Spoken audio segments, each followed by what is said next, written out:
Hello students, welcome back to our channel love of learnings by Ankita Pandey. Hope कि आप सभी अच्छे होंगे। तो चलिए शुरू करते हैं हमारा आज का टॉपिक एक पोएम है, aunt Jennifer's tigers by Adrienne Rich. Poem की ओर जाने से पहले हम इसकी पोएट एडने रिच के बारे में जान लेते हैं। Adrienne Rich was born in 1929 in USA.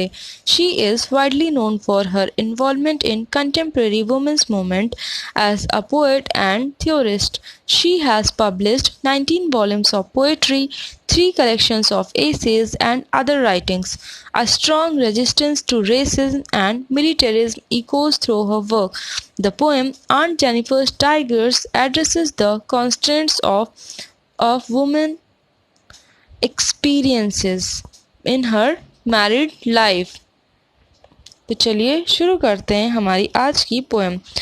Aunt Jennifer इस पोएम में सिंबलाइज करती हैं as an oppressed female in a patriarchal society and the tigers are her own dreams and aspirations. इस पोएम में 12 लाइन्स है और इसकी राइमिंग स्कीम AABB है। तो चलिए शुरू करते हैं। Aunt Jennifer's tigers prance across a screen. Aunt Jennifer ने जो टाइगर्स एक पर्दे पे बनाए हैं वो एक जगह से दूसरी जगह उछल कूद करते हुए दिखाई दे रहे हैं। Bright topaz denizens of a world of green, वो एक पीले पुखराज के पत्थर की तरह चमकीले दिखाई दे रहे हैं और वो इस हरे भरे जंगलों के निवासी हैं। They do not fear the man beneath the tree, और उन्हें पेड़ों के नीचे खड़े हुए आदमियों से भी डर नहीं लगता जो कि उनका शिकार करने के लिए खड़े हैं। They pace in sleek chivalric certainty, वो उनसे बिना डरे हुए बड़े ही शानपूर्वक ढंग से एक जगह से दूसरी जगह घूम फिर रहे हैं। बढ़ते हैं नेक्स्ट लाइन की ओर। Aunt Jennifer's fingers fluttering through her wool find even the ivory needle hard to pull। इस लाइन में पोएट ने बताया है कि आंट जेनिफर एक पर्दे पे कुछ बना रही हैं और जब वो धागे को पकड़ती हैं तब उनके हाथ कांपने लगते हैं और वो हाथी के दांत से बने हुए एक सुई को भी खींचने में असहज महसूस कर रही हैं। The massive weight of Uncle's wedding band sits heavily upon Aunt Jennifer's hand। शायद अंकल का जो वेडिंग बैंड है वो उनके हाथों पे भारी पड़ रहा है। मतलब आंट जेनिफर की जो वेडिंग लाइफ है वो काफ़ी ज़्यादा हैप्पी नहीं है, इसलिए वो काफ़ी ज़्यादा दुखी हैं और काफ़ी ज़्यादा टेरर में रहती हैं, इसलिए उनके हाथ पैर कपकपा रहे हैं। बढ़ते हैं नेक्स्ट लाइन की ओर। When aunt is dead, her terrified hand will lie still ringed with orders। Orders का मतलब होता है commands। She was mastered by the tigers in the panel that she made will go on prancing and proud and unafraid।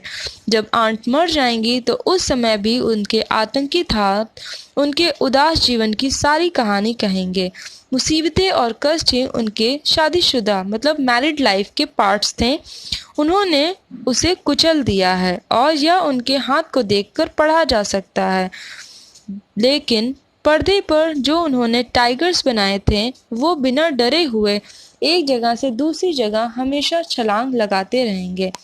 इस poem में aunt Jennifer की unfortunate wedding के बारे में बताया गया है, क्योंकि आंट जेनिफर अपनी शादी से बिल्कुल भी खुश नहीं थी। वो हर वक्त डरी सहमी रहती थी क्योंकि अंकल उनके साथ मारपीट करते थे, वो उन्हें अपनी सर्वेंट की तरह ट्रीट करते थे। In this poem, Adrienne Rich narrates the not so happy experiences of marriage.